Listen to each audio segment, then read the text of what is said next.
Camera on, yes. Hey everybody, this is Roy Richardson, your friend, neighborhood tech troublemaker, and I've got 5 fantastic content creators tonight on, and we're going to have a blast, and I'm going to let them all introduce themselves. But first, here's the Avengers. Anyway, Man, just like that? Oh, my. just I like wasn't that. even ready. Yeah. No, all right. So tonight That's I've good. got I'm sitting back here Steve messing with Worthy screens. Okay. from Podcasters Live. I've got James Hicks from James Hicks New Media. I have got John Ryan here from Coffee Talking Tech. I have got Victor from Basic Networks and Streaming. And I've got Dagan from BGG Grooming.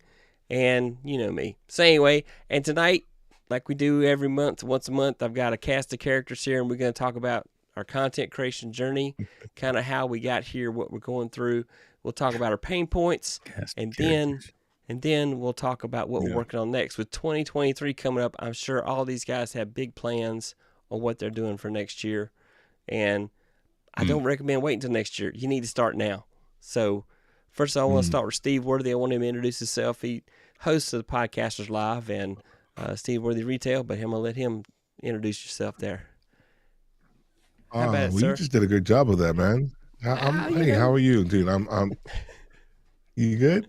I'm stoked to be on here with this cast of characters on here. So Steve Worthy, 2 things we do.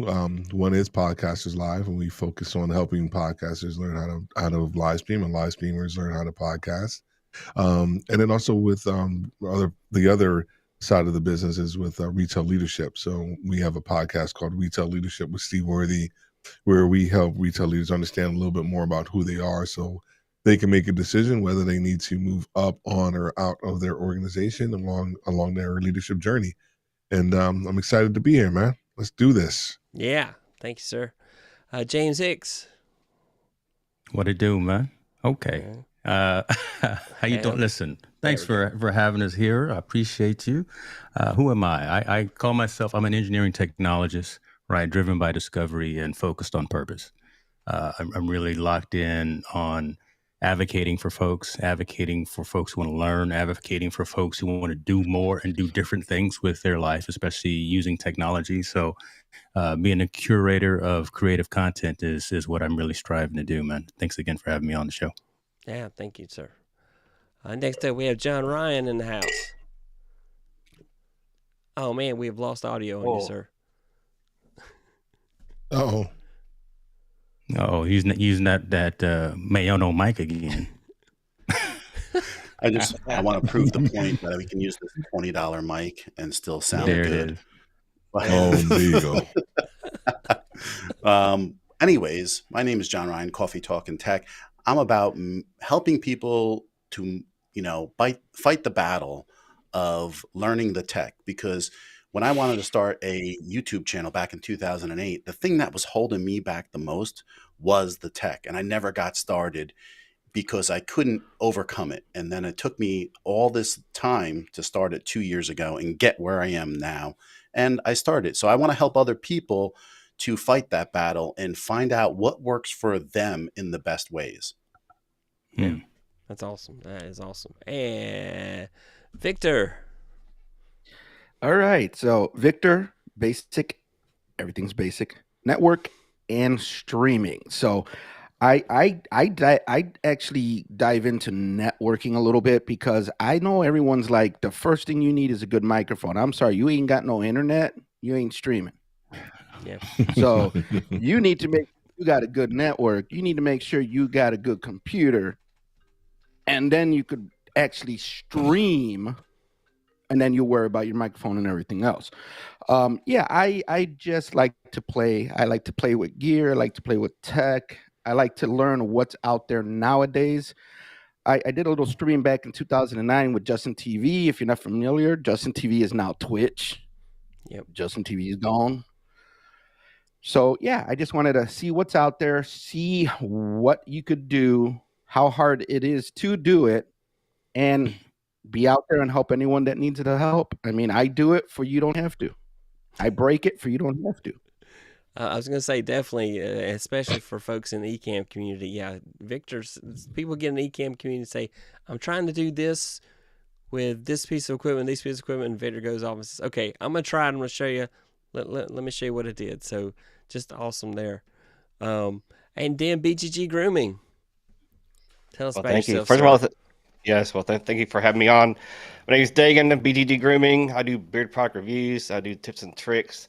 So basically, it's about men's grooming products. I'm actually expanding into more than just beard products. So that's going to be part of my new year as well. But overall, just to help people to learn about, the beards and get people to actually start growing beards as well, too. Because, of course, there's some other good beards on this screen as well. I can see I just shaved mine for the stream. I had my Movember jumping off, man, but I just shaved mine like an hour ago.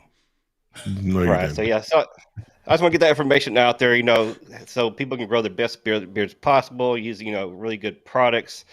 Get all that information out to people that want to listen to that kind of stuff. So yeah, great stuff. And then hey, I'm Roy. I have a channel. I do stuff on the interwebs. So that's me. He does My stuff. name is Roy. My name is Roy, and I do dope. Just Where's that drop button, the mic man? I right need my there. sound effects. Yeah. What you need, brother? We got you. You got enough roadcasters on this stream right now. We can make it happen for you. Yeah, I got one I want to throw at you. Oh, it'll come back. It'll behave. Don't worry. Don't put it in penalty box yet. So, but we'll start with Steve. So, Steve, kind of tell us about the kind of stuff that you've been working on this year. I know you just started up the newest season of your retail podcast. Well, and then just all the stuff you've been doing podcast live. I really get a kick out of that. Being that I turn my live streams into podcasts, and you and I have had multiple conversations about podcasting, and so that's definitely an area for content creators to look at, is to take that video and turn into their podcast. Yeah. Well, one of the big things for me has, I think the majority of has been like relocation. So I moved from Maryland down to Atlanta. So the biggest thing that I've been dealing with has been, doing a new studio and kind of creating a new studio. And John's been kind of commenting like, dude, it's gonna take longer than you anticipated. And I was like, yep. You're 100% right, John. And because every time you think that you're done with it, it's something else kind of creeps up, and so I feel like I finally got it where I want it to be, and then now it's just a matter of kind of going and getting back into the content creation, and part of that was the relaunch of our retail leadership, which has actually been really popular, and so now just jumping back into that, and then now with Podcasters Live too, we're going to be coming back up on like our second season. We're going to be doing a reunion podcast coming up in January, a couple of different episodes for that, and then more into the content creation for that, different content from a video standpoint, just kind of really getting after certain things that we were not really hindered by in a previous studio. I just wasn't really inspired to do. And now that I have a lot more freedom, and I feel just like, the gloves are off. And so we're just getting after a whole bunch of different things with both retail leadership and with Podcasters Live. All right. Thanks, sir. And then, James, you have been, let's see, I know you incorporated, so to speak, and then you've got your retail, your merch store and everything going on, and you have done a lot of new stuff lately. So what kind of stuff have you been working on, sir? Edibles. Oh, I'm sorry. My bad, James. I think you're on mute, sir. I was talking madness too. I was talking madness about him. Where's my coffee cup? You're on mute. So, tell him the other person right there was making all that noise first to be quiet. Man, listen, I'm out here in these streets taking advantage of all 24 hours, right? That's just the way to do it. I'm not ready to retire. Out here really trying to push the envelope, trying to do different types of things, trying not just to being online and live, doing live streams, which is great, which is, keeping the lights on, but I'm really speaking some of this into existence as well. So like my stream perspectives and focus, the idea is, and I haven't really shared this much out online before, but it's to actually take that on the road. right? Be more like TEDx types of events. So actually have one-on-one interviews in place, in locations, and actually having those conversations with folks. And again, a lot of those conversations can be those awkward conversations that are tough to have, but we have to have them as a society. So I'm really locked in and focused on doing that, bringing perspectives and focus in place. You mentioned about merch and swag and about things of that nature. Doing something different. So not just doing the hats, not just doing the t-shirts. Listen, I'm doing coffee, right? I'm out here trying to do as much things that I like as well that are also resonating with my community. My community said make a coffee. So what did I do? I found a private label roaster in Florida, and now I got coffee that's coming out. So doing those things that are respective and responsive to the community is really how I'm able to kind of push the needle and continue to evolve. But that's really where it's at. Continuing to evolve here with the content delivery and the content infrastructure as well. We're always buying something. We call it gas, we call it gear acquisition syndrome, but it's not that. It's just staying on top of your craft. Right. Yeah. We all got the latest cameras. Yeah. We got the latest audio mixer. Yeah. We all got the latest microphones, but it is what we do. So we could be coaches and consultants to folks who reach out to us as the subject matter experts. So yes, I got to buy this camera. I really do. And I got to use it. I got to learn it. And then I can tell my students or my folks that reach out to me how to take advantage of that technology as well. So staying on top of that, man. Yeah. Yeah. And that right there was 101 on how to rationalize all of your gas. What did he just say? This dude, man. So to extend on James's point, that's really important. Is know where the mute button is, and but on a serious note, he's saying, right, we have to get this stuff. You have to learn it, right? There's several streaming softwares out there. There's several different camera systems. There's a bunch of different stuff we're messing with. Now, I don't come on Ecamm very often like I am today. And when I got stuck and I couldn't bring in my audio, what's the simplest thing to do? I didn't want to do it, but the simplest thing to do is go get a USB mic, bring it out, and start using it. And at least you can work around that for today. And no matter what you do and what you come face to face with, the important thing is knowing your limits and what you're capable of and how much time you have to spend on your craft. For example, I barely did anything this last year. I mean, barely anything.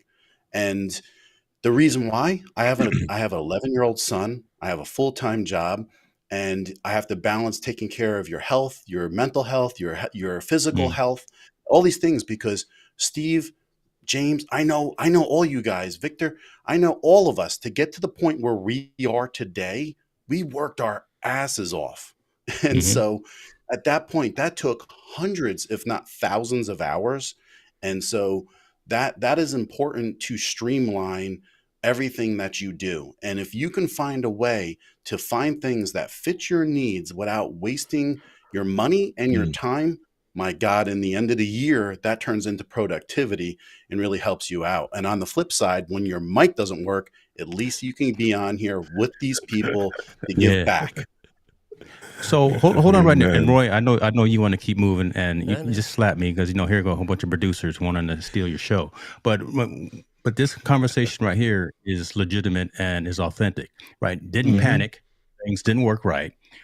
Reached back into his mental capacity for resources, said, what else can I do? And that's that expertise that we can bring to folks who are just starting out, folks who may have thrown in the towel, thrown out their hands and just said, I can't make the stream. But no, deductively going through of how to actually correct the issue. It's everything's not broken. We can fix it. We can get around it. And then understanding, and Steve, I know we talk about this a lot, and I'm sorry, I'll let you continue. Right. Understanding what that why is, right? Being really intentional about the stuff and the actions and the content, everything that we do as content creators, right? Don't just go out there and buy every single slider, every single stream deck, every single whatever, just because you see someone else in the community buying it. No. If it resonates with what you're trying to do, with the message you're trying to push out, then go out and take care of that and make it a business expense as opposed to just another Amazon trip to your front door. Honey, send that slider back. Okay, sorry about that.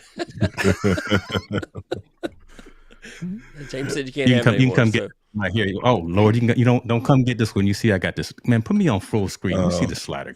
Gosh, dog it. I'm there you go. Wrong one. Oh There you my go. gosh, you don't have the scene set I up. didn't. Oh, Yeah. never mind, brother. It's okay. If you need a full, loop. we'll get a scene. I got a scene for that. It's too late. I've thrown you for a loop, so I'm done. See? Victor, what have you been working on, sir? What have I been working on? I'm just always playing. I mean, I'm sorry. I play and I play and I play. I mean, the whole thing Victor is live this. streams in his car. He does. I mean, Yeah, he I does. will. I will. You did, I yeah. literally Yesterday, have a right? mount in my car where I can slap a camera on there and just drive around. Yeah. I mean, I'm the guy that likes to play. I'm the guy. Okay, I'm in IT and I prefer to be behind the camera type thing. And I'm just gonna say, ever since COVID, No, you don't. and the No, you don't. and the company is like, we need to do virtual fundraising. We need to do all this stuff. I had to relearn all this stuff. I mean, my first event was a nightmare, but being in IT, I made it work. I showed up with 2 microphones, 3 cameras, 2 That computers. sounds like a song. And I made it work because, again, you don't know what's going to go wrong. I literally have right now 7 cameras in front of me, about 5 microphones within hands reach. Mhm. I mean, I'm not even joking. And it's just the My way wife it has is. one of See, those. for me, everything's fun, because if I have to, I can use this microphone. If I have to, I can use the wireless setup. I mean, it's just what we do. And being in IT, we have to have that fallback. So, I mean, I ain't even joking. I Mhm. literally have about 7 cameras in front of me right now that I can switch to any one of them. And it's what I do. USB, NDI, wireless, I play. And I buy But again, stuff. think I about bought this a new though. See, router and all kinds of stuff. but again, you're an edge case, right? Not everyone has that. Not everyone even needs that.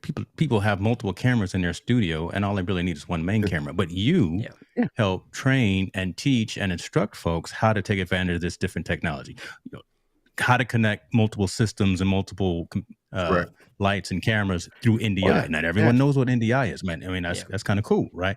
Using that type of And here's the capability. key. Here's the key word. And I love when I hear this in the chats and all that stuff. Mac Mini base model. Oh, you don't have enough ports. Well, what the heck are you connecting to that thing? I got 3 cameras right now that are wireless. Not one of those cameras is wired into that computer.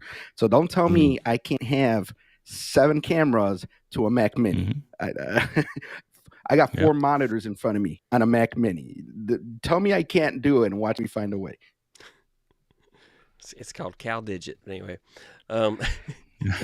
Display link. True. Display link, yeah. Display link. Display link too. Display link, yeah. Yeah, we know what you got, brother. We know how to do what you do. All right, Dagan, how about you, sir? What all you been working on? Well, first of all, I would say I did learn that if my microphone or camera goes out, I'm gonna be dead in the water. I need to get some more equipment compared to what y'all have. But we'll send you some links. We'll send you some links. Yeah. All right, There'll be affiliate links though. We got the affiliate links going. What you need? Ain't nothing wrong with that. But, this year's my main focus has been shooting all my videos in one take. But I usually have to start off multiple times, and usually within the first minute or two, I have to restart. But I want to get to the point where I just start the video, do one take, and that's it. So that's really my focus on now. But because really, when you do beard product reviews, it's kind of the same thing on each product. You're just talking about how well it performs in your beard, how soft it makes your beard, and things like that. But it gets more tricky when you talk to more informational type videos. It's a little bit easier when you talk about tips and tricks, because you're doing those types of like styling your beard or combing a certain way, things like that. You're doing that repetitious through your process anyway, so that's going to be easy to talk about. But when you talk about more informational type stuff, I find it a little bit more harder to do in this all one take. So that's kind of what I've been working on this year. So It's good Nice, stuff. Good stuff. nice. We got How long did it take you to grow that to grow that out right there? Well, I've always had some sort of facial hair for about 20 years. But when COVID hit, I had like maybe like a medium-sized business beard. And then we again we got the furloughed from work, and I started growing it out, and I got to about 12 inches. It's more like about 7 inches now, 6.5, 7 inches. Wow. I actually grew it up to almost 12 inches. Yeah. And I cut it back. But you went full ZZ Top. I ain't mad at that, boy. Man, You went full ZZ Top. Don't ever go full ZZ Top. Can't go full ZZ Top. ZZ Top is the craziest thing, because Frank Beard is the only member of ZZ Top that didn't have a beard. Yeah, his last name was Beard. I actually have his of autograph. course, I grew my stash. I used to actually trim my stash where just above the lip, but I figured, big beard needs a big stash, so I started growing up my stash as well. Bro, put that on it. That's a T-shirt right there. That's right there. Big beard, man, come on, man. beard, Put that on a T-shirt stash. right there. Yep. That's a good one right there, though. That is dope. Yep. So you're gonna laugh because I think I found out why my Roadcaster wasn't working. Was it not plugged in? Well, maybe I shouldn't have rushed to cook all the steaks and then get down here last second. But just the slider was all the way down on the channel, so I couldn't hear. Roy could hear me, and I couldn't hear him. And although my selections weren't there in Ecamm, That's embarrassing. I think I could have picked the default, and I still would have possibly heard it. So, but whatever. Dude, my grandson would have knew to put the slider up. Right. Dude, it's embarrassing. Yeah. He teach people. Man, it happens. It happens. You guys know. Did you hear crickets? Yeah. Did you? I did hear crickets. Yep. See, that's my Roadcaster. Finally. He's back in the mix. Oh, he's on now. He got the triggers. Okay, there you go. All right, let's see. We got a bunch of folks out here. Let's go check out. See y'all's out here tonight. Let's see. Florence, how you doing? I've got my notepad ready. That's awesome. Don, howdy y'all. And James 6 shouting out to everybody. James 6. We should provide creators, value since she's got her coach. notebook out, right? And we sit just in here cutting Yes, up. I was thinking the same thing. We should start I was providing thinking some the real same value thing. instead of just a comedy welcome. show. So, some from Australia. Let's see, what time is it? Okay, Google, what time is it in Australia? And of course, it's like 4 time zones there. No shows. I'm just glad I got my headphones on, and because when you said, "Hey Google," I mean, I don't want mine just Should be waking up. should be about 9 o'clock there. 9:30. Yeah, that's what it turns out. It's about 9 o'clock, depending on which area you're in. So Yeah. anyway, yeah. But hey, welcome to the show. X1D, thanks for coming back. James X saying, what's up, oh, beards and banjos. Lots of great looking guys. Yo, on here. Brian. Yep. Good on Brian. Beards and banjos, Brian. Creative problem solving and keeping the main thing. Yep. Equipment's too. I like that. Yep. Good stuff. So I was just going to say, yep. And I just thank all you guys for being on here. So let's talk about like our problem, like problems that you're into, like the slider, like the fader being all the way down on the Roadcaster, or your Bluetooth mouse deciding midstream that it's going to stop talking. Right. Which I had happen on a live stream. I had my Bluetooth mouse and keyboard just said, hey, you know what? I don't feel like playing anymore. So I'm literally, while on camera, carrying on the stream, finding a wired mouse, plug it into my Mac, going up, turn off Bluetooth, turn it back on, get the keyboard and mouse back up and running. So, but I mean, That makes you a better streamer. Right there. No, I'm not kidding. It really does. Yeah, keep talking about that. Yeah. I got to solve problems. But, James, you were mentioned when you came on is that you're battling trolls right now. I mean, let's talk about different pain points that you have. How do you deal with stuff like that? How do you deal with trolls, for example, James? All right. So, okay. I've been told many a time that you're not winning if you don't have some haters out there. So I got some folks that are envious, whatever. They not feeling the success. They're not feeling the trajectory and of the message that I'm putting out there. So got a couple of folks I'm dealing with right now, and I got my legal team working on it to possibly get them suspended from Twitter. But the idea is still, again, and that's why I kind of started out staying conscious and focused on that awkward message that I do have, that I share with community. Tomorrow, I'm going to be talking about. So here's for instance, for tomorrow, my Team No Sleep show, we're going to be talking about the Deion Sanders move from Jackson State to Colorado and what that means for community, what that means for society. I'm going to talk about these election results out of Georgia and what that means for, again, the community and things like that. So those are very polarizing conversations, and I tend to have those on my show because a lot of times, and not speaking to these gentlemen right here, but a lot of times on the internet and folks that are creating content, all we hear is noise. We just hear stuff that doesn't cause you to think, cause you to actually go into action, things that actually want you to do better around your sphere of influence. So I'm trying to push the needle and try to do those types of things. And when you do that, you get a lot of folks that chime in and they have some negative connotations to say. For me, fortunately enough, my community has actually kind of circled around and kind of push that person to the side, push those folks to the side, and kind of allowed me to hone in and stay locked in on what really matters, what is important, to not lose faith in the conversations that we're having and not lose faith in the messages that we're pushing out. So long answer short, how I'm dealing with folks that are out there trying to avert the mission is not giving them too much of my attention, right? Understanding that they're out there, understanding that I can't ignore them. Right, you can only block folks as much as so many times, but you still have to be cognizant that those types of folks are out there.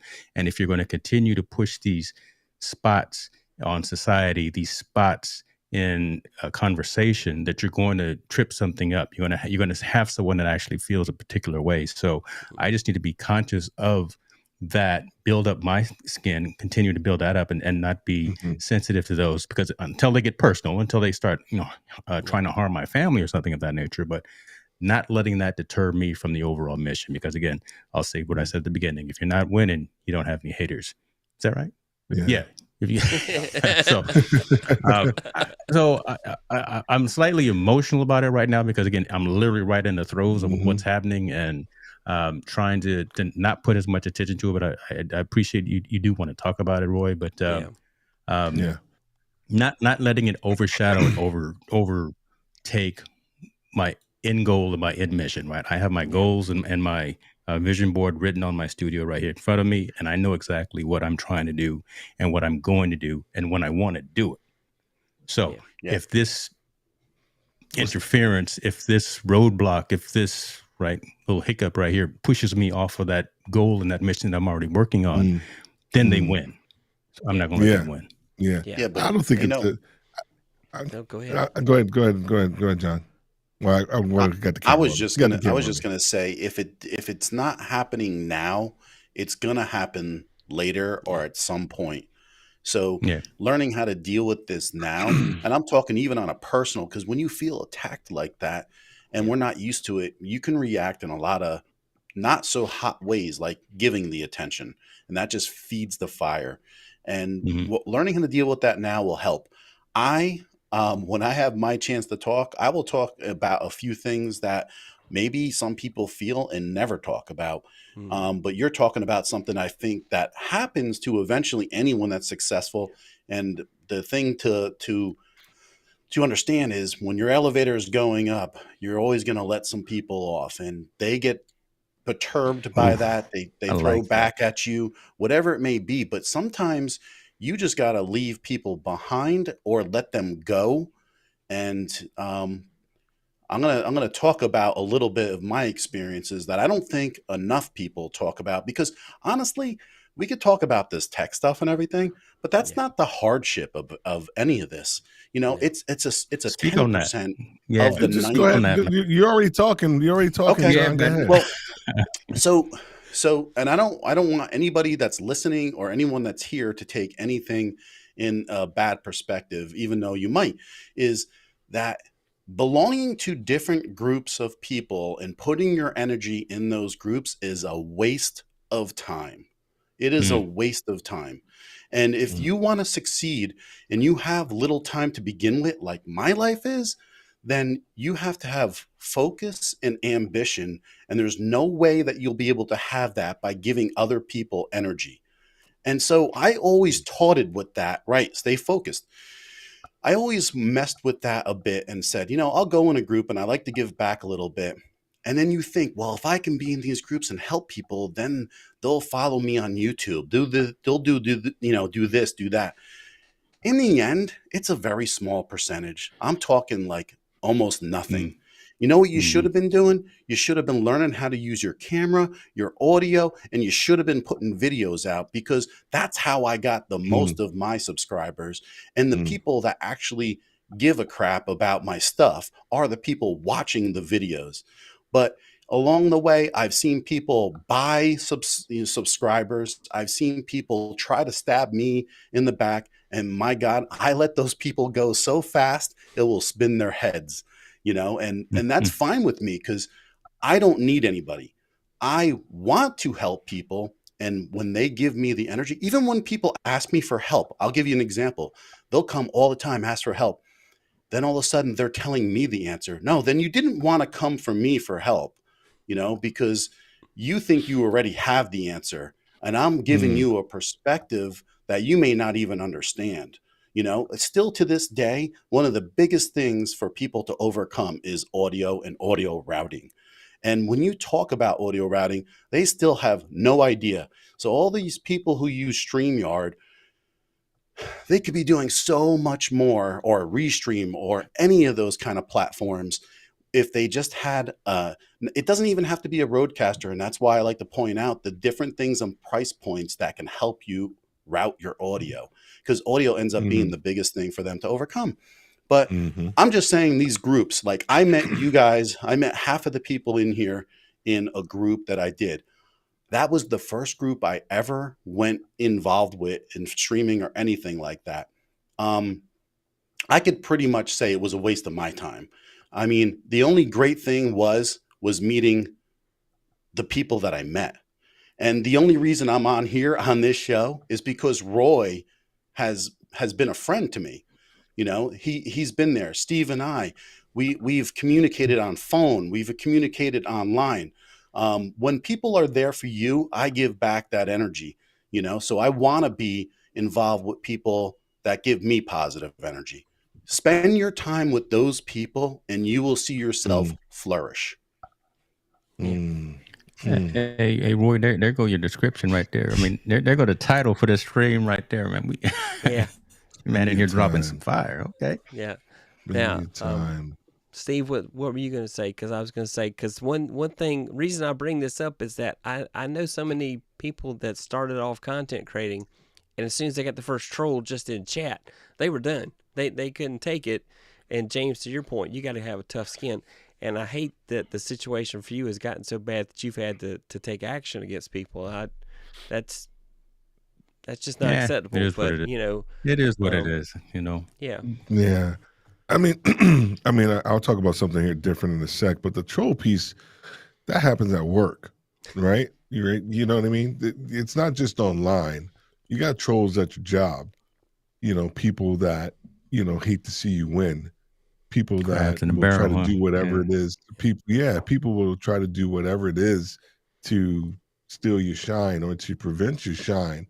And so if you're able to deal with that, I honestly feel if you're able to deal, I know, and I know James has been, of course, deal with all of that stuff from a professional standpoint. When you come online, the tendency is that we're giving a lot of ourself that you don't see necessarily at work and during a live stream, during a video, or even within our content. And I think that's where the vulnerability kind of comes into play. And so that's when maybe the troll can probably, stick a nerve or hit a nerve in us, because we are at a point possibly of being vulnerable with our content. And that kind of speaks to not so much the thing that I'm struggling with. It's the idea of what we're trying to become with both concepts, with Podcasters Live and also with Retail Leadership with Steve Worthy, trying to put out content that is, truly like from my heart, and not just stuff that, everybody else puts out. Now, this time of year, everybody's putting stuff out about products and all of that stuff. And I get it. I completely get it. Everybody wants to know about mics. Everybody wants to know about setups. Everybody wants to know about all these different things. And we're going to do that stuff. But I think the biggest thing for me is trying to put out content that I feel is going to really move a person to action within themselves. Because regardless of the mic, regardless of the lights, regardless of any of this stuff, you know, if you don't really have a good understanding about who you are, you know, all of this stuff can go away really quick, or that troll can really get at you, and your foundation is weak because you don't really have a good understanding of who you are as a person and what you want to give out there to the world. And you're not going to compromise that, and you're not going to allow yourself to be moved or shaken because you know what you want to stand for and you know what you want to put out there. You know, everything I was on with Take One Tech earlier today, and I told him, I said, I found my trifecta, which is leadership, podcasting, and live streaming.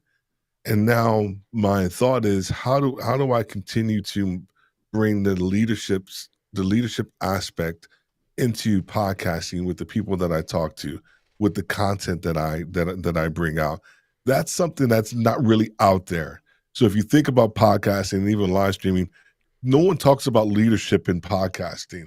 No one talks about, you know, finding your authentic self. They always talk about your why, right? But they're not finding your authentic self before you actually be able to put stuff out there. Because if you're able to do that, everything else kind of flows, and people really start to resonate with who you are. And to John's point earlier around finding people that, you know, that are authentic and that you can have community with is super important, because that just continues to give you the fuel to be yourself, right? When you find people who are themselves, and that gives you more fuel to be yourself, that you can move forward and not have to worry about all that other stuff. So we're in a spot now where we're going to try to do some of the videos that everybody else does, but we're really trying to figure out how to do this leadership stuff across the board, you know, with everything that we do. Because, and if anybody knows me, you get me start talking about leadership, it's over. It's a wrap. I could talk all day about it. So anyway, that's just some of the things that we're trying to, that's my pain point, I guess is my pain point, is how do I not do what everybody else is doing, and be okay with that. And I'm going to be okay with that. So there you go.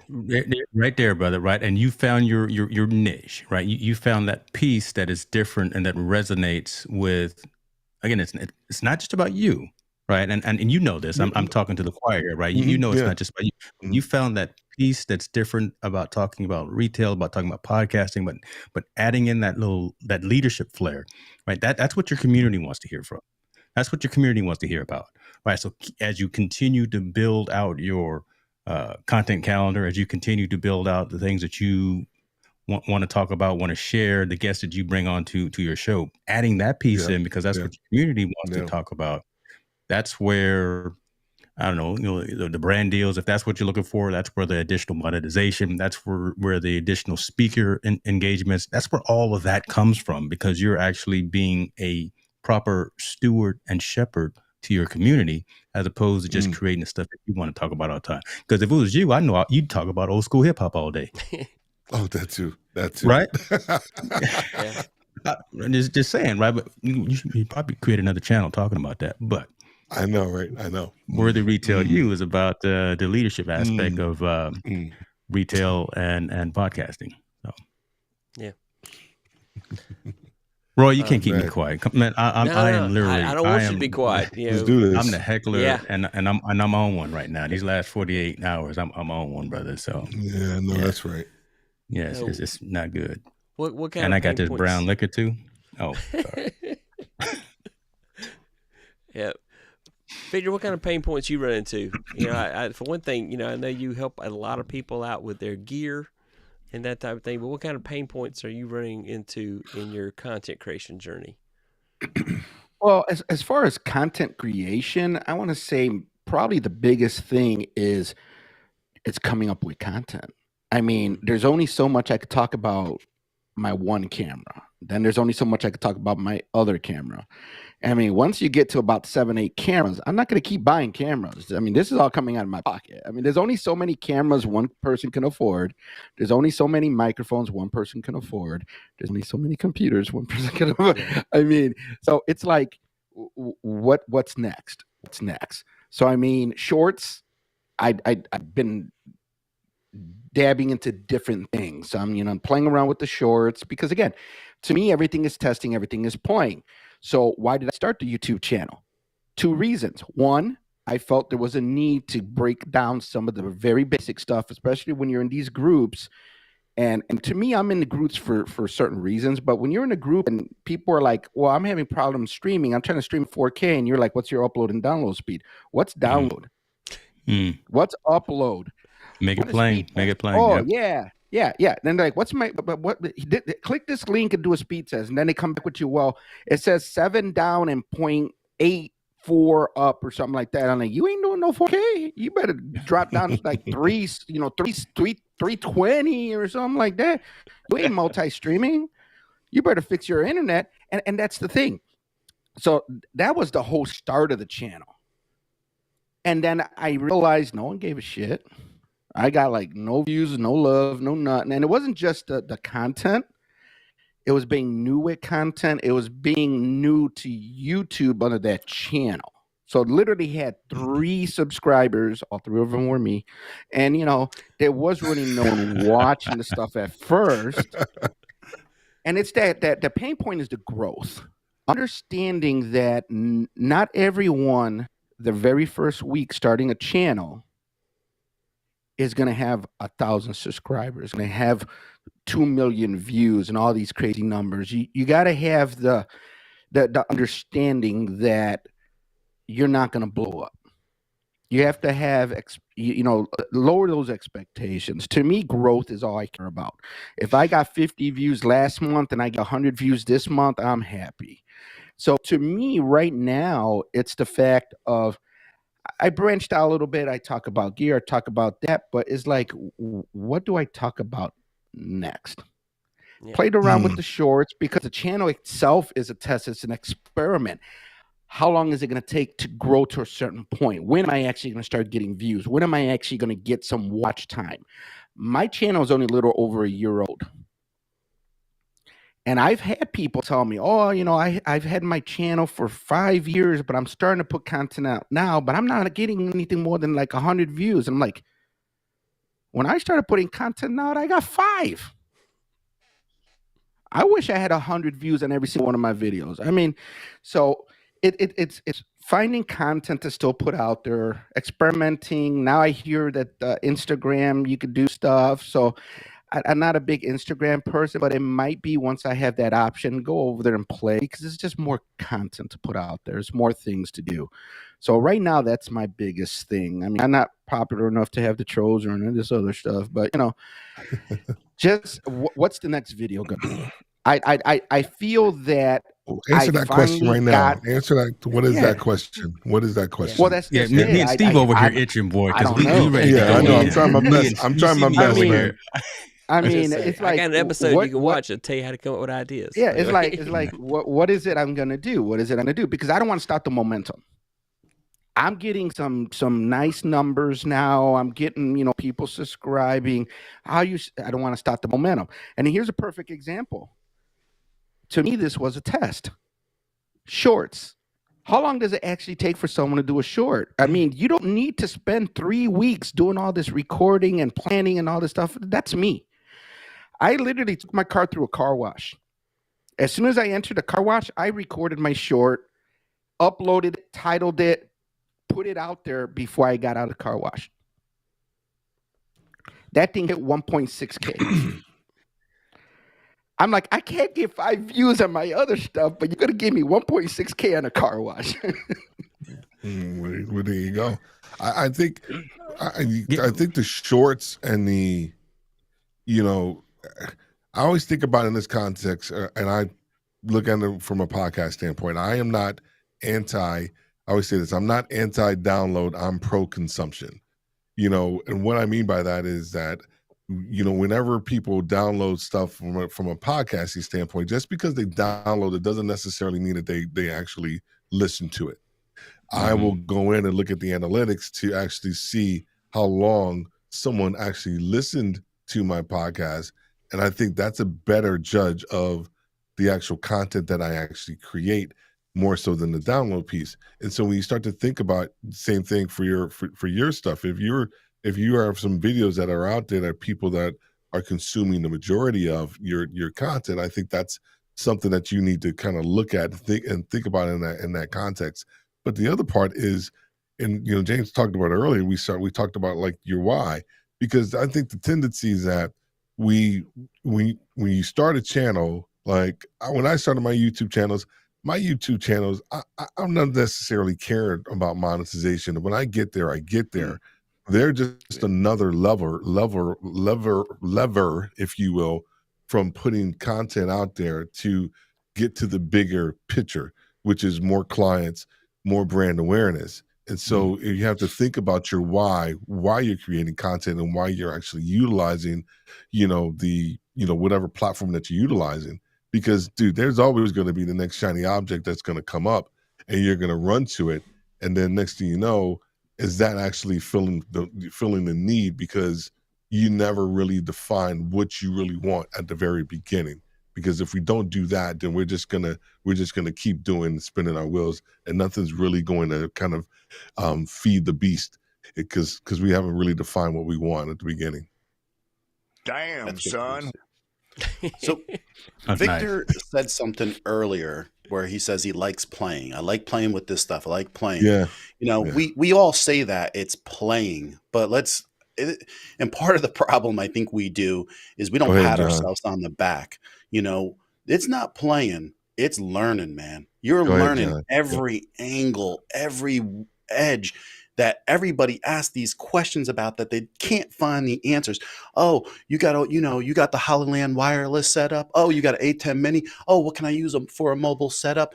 Well, all the videos that I put out in the beginning were so raw and silly that they got thousands of views, because at that time people were looking for that information. And it wasn't until I was 6 months into my YouTube channel that I realized, like, I could just push for monetization right now. And one of the biggest downfalls, I think, and I missed that boat, is when you have a video that succeeds and you looking at those demographics and you know it's above the curve, and this is the first time that's happened to you, you got to learn to bounce off that video. Whatever that video was about, mine was about the M50. And when I was doing the video on the M50, I should have been quick to throw another video on the backside within weeks. I waited months. And then when I did that, that really just stalled the whole process. I had to be in it at that time. And granted, when I made my 30 to 40 videos right off the bat, then I started live streaming and the videos carried me. And I think that was a key right there. When you get traction on videos that do well, and then you start live streaming and that goes towards your hours, you're setting yourself up for a successful run at making that 4,000 hours. I think a huge downfall for a lot of others, and take this, you should be writing this down. Take a note of this. There are tons of people that are coming out and they're just live streaming. And they never learn how to make a video. They never learn how to edit. They never know how to do any of the stuff that takes a ton of work to actually form a channel with. And then when they're done live streaming and their little community doesn't want to support them anymore because they were all just supporting each other to get hours, then, they fall flat on their face and they're like, what am I going to do? Well, now I don't know how to edit. Now no one's watching you anymore. And what are you going to do? It happens all the time. And I try to tell these people, I try to give them some forewarning. I had like one person out of everybody listen to me, and he was so thankful that he just keeps on coming back and he bounces off of me with stuff. All the other people have pretty much fell by the wayside. And he is forcing himself to learn OBS. He's forcing himself to stream. He comes back for feedback. And these are the kind of people that are going to be successful because they didn't just take the easy way to gain the hours from live streaming. They actually found a way to balance between the live streaming and the videos to keep their audience intact. And when I was saying this months ago, because I was trying to explain to people are live stream overloaded, okay? Because everybody and their mother started live streaming 2 years ago. Now people don't want to listen to half of these people. They're tired of it. They're tired of their ears falling off because it's horrible audio and changing their audio from up to down. And they found the good people. They've dropped the other people. And now there's not as many people watching just everybody across the board. And that doesn't mean that you can't find your space, but it does mean that you have to learn to improve and take yourself to a different level. And it doesn't just mean with the tech, it also means with yourself.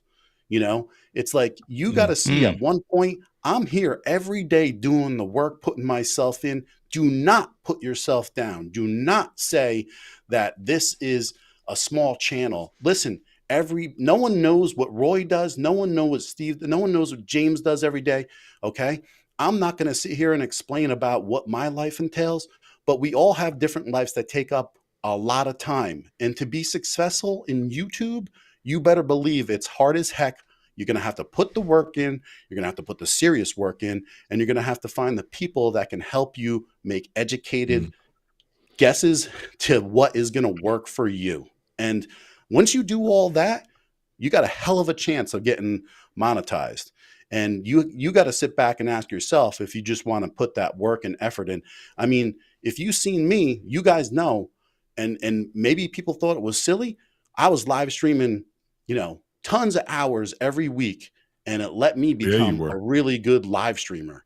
And I think I am really good at live streaming. And unfortunately, I don't want to do it as much, but I can be able to build out studios for people. And there's always a niche. Like, you got to find a way. I don't mean to take up so much time. I'm going to say one more thing really quick. I was trying to find what I wanted to do to make them. Yeah, I was trying to look, huh? We're not going to be long. That's just the black church. I was We're not going to be long. One more thing. Just one more thing. One more thing. One more selection from the choir. Hopefully these things will help a few people, because you're trying to find a path all the time of, well, how can I turn all this time and effort I'm doing right now into a little bit of more money back, And so I was trying to do some consultation work that I would meet up with people, and we do like simple consultation stuff, and it was minimal stuff. And I just found out that it wasn't cost effective for me in the end. In the end, what was really cost effective is having someone that could legitimately give me a stern budget, and even if it was $5,000 or $3,000, and say, can you help me mold, and this is what I need into this studio, and don't sell yourself short. Instead of being held down by 30 people giving you X amount of dollars for a little bit of time, wait for that bigger deal where someone's giving you $5,000, and then you can put the effort in, and people can say, listen, it's not all perfect, but what I'm saying is you can get caught up in the small stuff, and then it overtakes you. And you got to be really careful about what you accept, for yourself, because we're all new. We think we don't deserve $60 an hour, but you do. You do. All right. Hallelujah. Hallelujah. Hey, got 2 more hours. Amen. Yeah, Roy, if you don't mind, again, dude, now we will bring out the tithe plates. Yeah, bring ye all you tithes to the storehouse. I can put the praise break on too. I'm not gonna be long though. I'm gonna get y'all out of here before too long. Just an A and B selection from the choir. I want to go back to what Victor was saying, a little bit of what that is, and I'm old, right? I'm a little seasoned, so I can't remember everything. It falls out of my head. remember this whole content, and here's some feedback, and here's some value that we can provide to the audience as well, because we're talking about a lot of things, and I hope folks are marinating on a lot of the stuff that was just talked about. That's all goodness. Remember this whole content creation endeavor is a journey. It's a marathon, right? You hear it's not a short sprint. It's a marathon, and depending on what your goal is, your goal may not be to end up monetized. Your goal may be just to again have a place on the internet that you own, that you control the dynamic, that you control the conversation, that you can actually steer that ship. So there are a lot of different whys in terms of why people spin up a blog, podcast, YouTube channel, whatever the case may be. So keep that in mind. And another thing that you were saying, Victor, man, the stuff that you're putting out matters. You may have only been getting 1, 2, 3, 4, 5 views, but we always talk about the replay squad, right? We always talk about micro content and repurposing. There is value in chopping up whatever it is that you do and sending it out to other locations where your community is. So find out where your community is. Your community, more than likely, it's a technology-based group, Reddit, LinkedIn, and then obviously YouTube, right? So in those locations, just off the top of my head, I think would resonate with the type of content that you're pushing out, and then charge for the work that you do, brother, right? Again, fire up, I don't know, buy me a coffee, a Patreon or something like that, to where folks are actually paying you $50 an hour for your expertise to help them with remote production, remote content creation, setting up those Mevo wireless cameras, doing all the things. If that's something that you want to do, right, you have that expertise and that subject matter knowledge to where you can actually charge your value and your worth for the information that you have. So kind of keep that in mind. I wanted to give you some of those flowers, man, because it seemed like the whole perspective and the mindset that you had when you were talking was more like, I'm out here doing all the things. I'm only seeing incremental growth, but you're seeing growth. Every single subscriber matters. Every single view matters, right? Reach out to those folks if you got their emails, if you got their Twitter IDs, if you got their whatever, and see what it is that they want from you to create. Don't just go around and again, kind of like I was saying to Steve, don't just go out there and do random content, but do what matters, what resonates with the community that you're trying to build. Now, if you're not trying to build a community and you're just out there, again, just like you say, want to play and want to put out content, that's cool too, right? More power to you. But if you're trying to elevate and grow and turn something more into a business. So Steve and I know are coming at this from a business perspective, right? We're looking at really growing and scaling into LLC, those types of things. So if you're looking at it, coming at it from that perspective, change that mindset, brother, because you got something and you've got an audience who wants to hear it. Go get it. Go get it. Yeah, just don't charge me when I need advice. I'm just saying. We got somebody else that needs to talk. I'm bad. We got somebody else that needs to talk. James, shut up. See, I'll turn. You know what? I'm just gonna go ahead and turn my camera off. We got somebody else to do. Thank you. Dagan, how about you? What kind of pain points are you battling? Well, I never had any issue with trolls. I did have some trolls a couple of times, but I can be very passive aggressive and in my comments back to them, and usually they shut up after that. But so I have not had a troll in quite a while, so that's actually pretty good. But other than that, it's kind of like content, in the beard community. You got the beard products. There's companies popping up here and there all the time, and there's of course companies dropping off all the time. So the content for product reviews, it's going to be always there. But when it comes to styling your beard, things like that, it's like you can only do it so many times. It's like how many times do I want to do a video on how to trim my beard? I don't want to do a video every time I trim my beard. I don't want to do a video on it, but I do know that I probably should do at least every few times, just so it could be more current and up to date, and maybe new viewers will pop in that way. But it's kind of like the content piece, and I kind of want to go back with kind of what John said. He's talking about I want to add something that what he was talking about. That a lot of people I can see on YouTube that they think they're going to get on YouTube and make a bunch of money, and not going to. You know, they want to get that monetization and start making all that money from the AdSense, which you don't.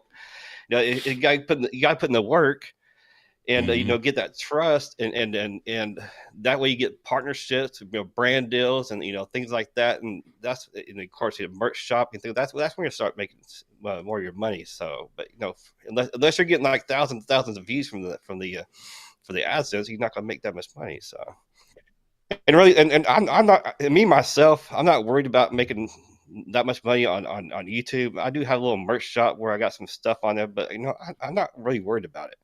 I'm just here to put out information about beard products, you know, help people with their beards and things like that. So that's really my main purpose. I'm not really care about the I monetize, but I do enjoy that, but that's not my main focus.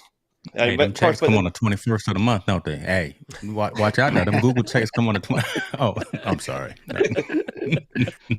but you know, I Yes, am sir. in the new year going to start making like beard product caddies and stuff like that, because I am a woodworker as well. So I am going to start doing that and maybe make a little money off of that, if you know, if people want to buy it, you know. Yeah. But yeah, I think one of the biggest downfalls about understanding YouTube is not losing when you put yourself so much out there and the burnout becomes real, and then your passion subsides, and then you're really not putting the full effort into what you're doing, and your zeal changes. And then when people see that, it's not you again, you know? And I think that's where you can gain the most traction, is just being you. So I'm one of those people. I don't give a crap who made a video on it. I don't care who did this 10,000 times. Because if I was just looking for the views, then I would just pick the products that would just give me the most views. I would have made a Blue Yeti video already. You know, what I want to do. I would have let you make that video. I would have not let you make that video. Yeah, You and lost a I bought subscriber, one. brother. No. I bought one. It's sitting up on the counter up there, and I'm going to run it over with my car, and then I want to see how many views that gets. You could probably improve it. It would probably improve. I want people like, what the hell are you buying still? Like, I don't get it. There's so many other options that can help you, and you're still buying that. So if everybody else wants to tell me how great the Blue Yeti is and put a video out about it, then whatever. I guess you like the views. But well, that's kind of like me and the beard products. I can talk about, you know, really well-known beard companies and get a lot of views, but I put out some more of these smaller companies and, you know, get them out there. And why do you do that? It's to show love, because I want to support the smaller companies and show them some love. You know, where a lot of these other beard product reviewers, they're like mainly focused on the bigger companies. And that's what makes you special right there. I just want to add real quick that anyone that wants to watch videos about the Blue Yeti, you can go to my channel. You can go to my channel, because I have videos about Blue Yeti and how horrible it is compared to my MV7. Right there. I didn't just try to give you the that's coaching your subscriber issue right there, it's dude. the comparison. You got to have the comparisons. You know, my $60 Samsung QTU is like 20 times better than my Blue that's a Yeti. dope mic. Yeah, that's a dope mic. I'm just saying. Yeah. I'm just Sounds saying. good. So if you want to see Blue Yeti videos and how horrible they are, you can go to my channel. I'm the white Yeti. But okay, so that whole conversation right there too, right? And you're differentiating yourself by telling folks to, because I don't like the conversation of start where you are. I don't. I don't like I would prefer the conversation of buy what you can afford. It's subtle, but it's distinct, and it is different. You can start where you are with What the hell the does that Yeti mean? is what does it mean, right? Yeah, I know. Like when So you start where you are, it's like it's basically trying to tell you something but giving you no information. Right. So you get okay. You didn't get it. Okay, you. I thought you were asking me the question, but no, but no, you were saying you don't like that. Start right? where you are, right? I don't like that. Start where you are. Right. I mean, I we agree tell with you. folks, you know, if you're scared to live stream, so bring it back into the content creation ecosystem. Yes, we can stream at 4K 60 with these iPhones that we got, and we can take HDR photo. We can do all those things with the device that we have in our hand. But literally, do you want to be like all the other 20 million channels or however many channels there are out there on social media? Don't you want to level up? Don't you want to be unique? Don't you 100%. Want to raise the bar? So why would I continue to do all 90% of my work with an iPhone 14 instead of an FX30? That's what we're talking about, right? Get what you can afford and then learn what you got, right? Don't just go out there and spend I'm not going to say how much I spent on. Don't just go out there and spend all this crazy money on these pieces of gear and equipment without learning how to use it. Not understanding what these cameras about white balance, not understanding about f-stop, not understand all about ISO, all of that stuff. So yeah, your production can be great, but the production is secondary. But use that as a backstop to the content that you're pushing out. Make sure that what you're talking about resonates and matters. The production is just that extra icing on the cake. So forget that whole stuff about start where you are. Yeah, you can stream with was it the Logitech? What was the fancy one? The C920? Was that the what? No, I started with a Logitech. I started with a Logitech. I started whatever it was, the old webcam at 480p. Yeah, but do you really want to be doing that as we go into 2023 when the environment is so saturated now because everyone can afford this gear. Everyone can afford the StreamYards and the Restreams and the eCams and all that. You really can. It's not a price concern and conversation anymore. It's more of a price versus a want or price versus a need. It's actually what you're trying to do and how you're trying to raise your level of communication and your level of content creation to the community that you're trying to reach. Again, and I was agreeing with you, James. I was agreeing. I appreciate you, man. Okay. No, I'm just saying I didn't know if I came off, but I was agreeing with you because I don't when you say what that phrase, it's basically start where you are. Well, okay, so what the heck does that mean? It's like you're trying to give me some info, but you're giving me nothing. So I agree because and I'll tell you how many people went out and bought a camera that they could hook up USB to say like eCam and they upscale it, in here. But the truth of the matter is if you don't do that and you buy a cam link, it's going to be better quality. You already spent the money for the camera. Go buy the cam link or even a $20 one. It's going to be better than just upscaling. Yeah. Well, I mean, that's the conversation. Agreed. And I think there's probably two camps, right? So when you start thinking about like the start where you are, right? I hear what you both were saying too, but there is some measure of credence to that, but you don't stay there. Is the optimal like thought process is like taken. You can start where you are. I started live streaming with the mic that I had, which was a Rode into USB, which is a condenser mic that picks up every freaking thing. And then I started, then I was using my iMac camera. So, but I wanted to start, and so that was my impetus to start to say, well, I got the gear, so I'm going to start, and I started. However, I knew that I didn't want to stay there. Then my first live stream actual camera was a A5100 that I got for like $250 with the kit lens, and I used that strictly for live streaming.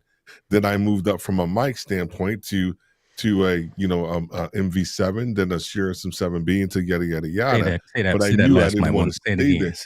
Well, yeah. Well, yeah. See, well, my we got that Michael Jackson mic. Yeah. where's I got where is it at? What you got? You rocking the Lewitt right now, got it aren't Yeah, you? he's got the Lewitt now. I got it Little over here, 440. right? I got my shirt and some stuff will be on the shelf You right can't now. even say it right. You see, you're nervous now. You can't even say I it haven't right. used it. I haven't used it in a long time. I haven't used it in a long time, man. I've been rocking this Lewitt. You know this, man. I've been rocking this Lewitt, man. I've been rocking with Lewitt for a is my while. overhead. Yeah. Yeah, man. But I think the goal is to not stay there, and I think a lot of us are trying to help people understand how to get there, how to get to where it is that they want to be. The other part, and James said it a little earlier, but I wanted to further the point around saturation. There is in YouTube, we see it all day long in podcasting with 4-5 million podcasts. But how many of those podcasters and podcasts are consistent, right? Yep. How many of the people who are actually putting out videos about the Rodecaster Pro 2 because it's brand new and it came out? How many of them? When's the last time they actually put another video out? Oof. Right, just Now because you're going into right? people's front door. Ooh, yes. No, it's the truth. It's true. It's It's the true. truth because they Everybody was want to hot. make the video. They want to make it Yeah. because it's hot at that point in time, and I get it because they want the views. But at the end of the day, does it meet their final need of what they want to do for their channel or for their brand or for their company or for their content creation? We get so focused in on all the peripheral stuff and not focused in on the thing that's actually going to keep you going, which is that you want to be greater, right? My pastor said the other day, he said, we are meant for greater, but we can't get there because we're in love with good.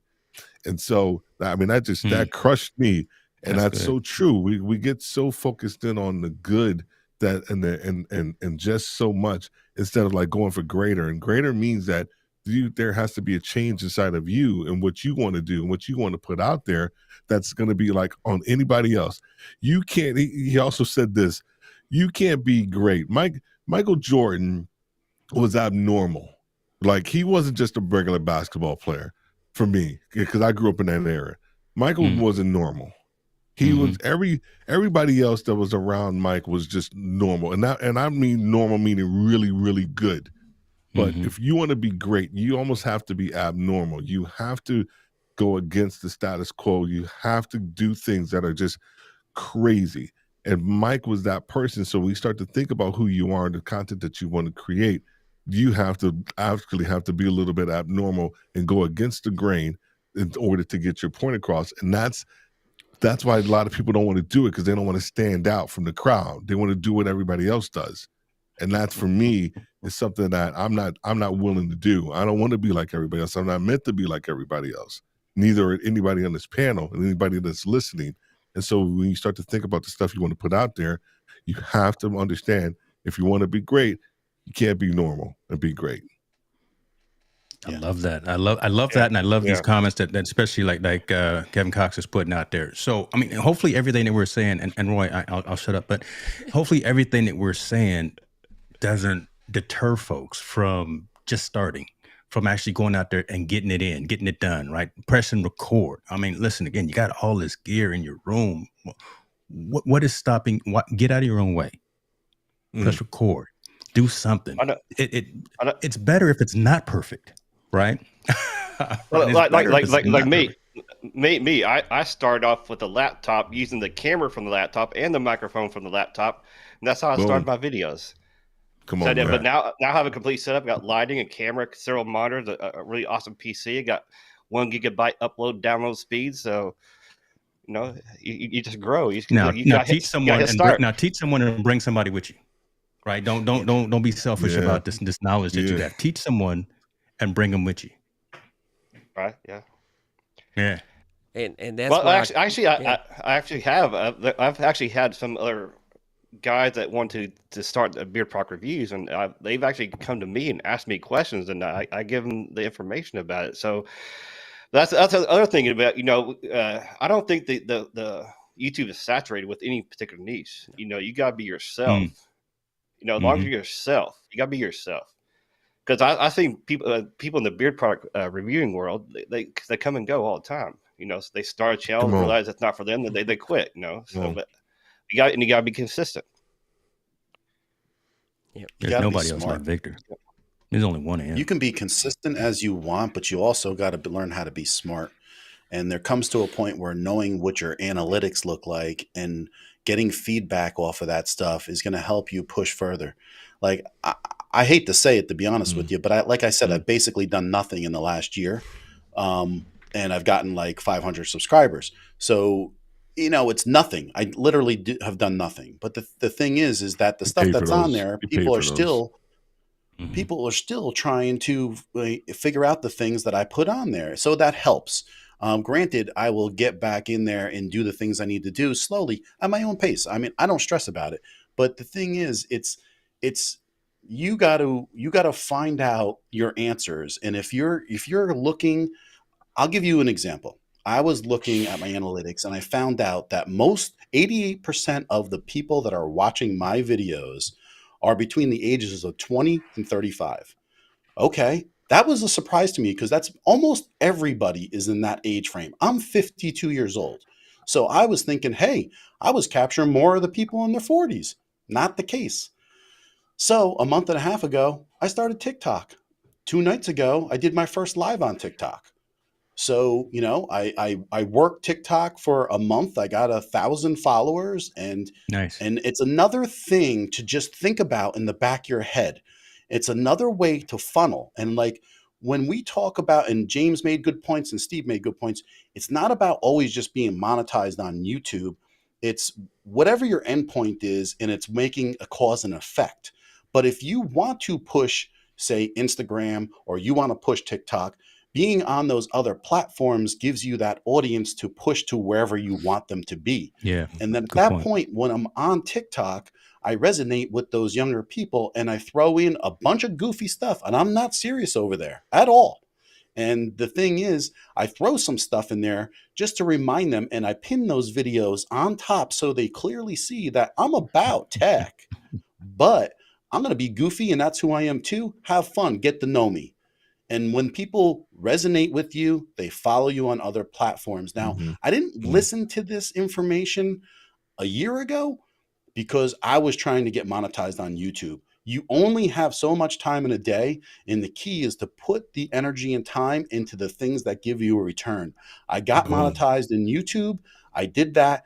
Then you start figuring out other ways to make that YouTube grow without just making videos. It could be word of mouth. It could be a blog. It could be TikTok. It could be Instagram. All those types of things that can make you grow on YouTube also. That's a whole nother episode right there. That's good right Right, there. That's right. real good. Wow. Yeah.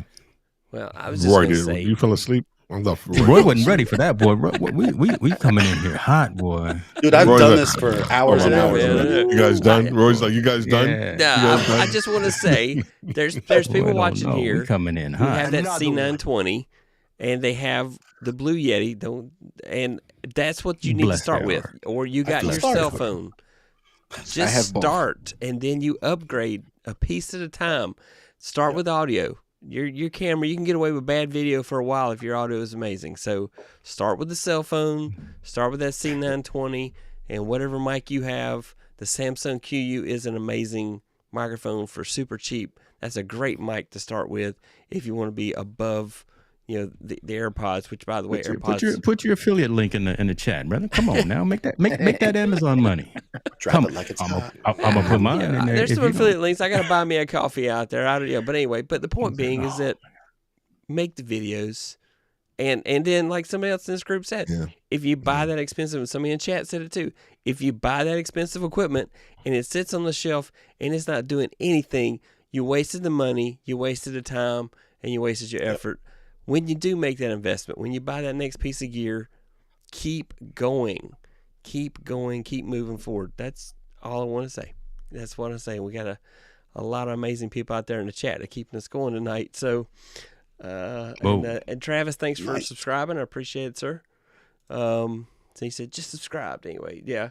Nice. YouTube offers 144p. So I guess this was back to the comment about the video. My earlier. upload speed, 5 megabytes. My So, goodness. Hey, All dude. right. So let's get back to the front here of the wagon. So Steve, what are you working on? What are you working on next? And what are some last pieces of nuggets to throw out there, everybody, as we wrap up here? Man, last pieces of nuggets. Start where you are. No, start with what you have.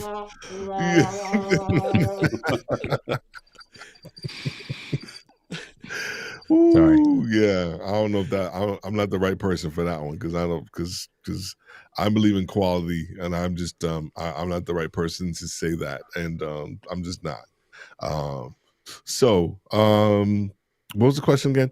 What am I work? What What's next, man? What's next? So gosh, what is next? We got a whole bunch of stuff going on.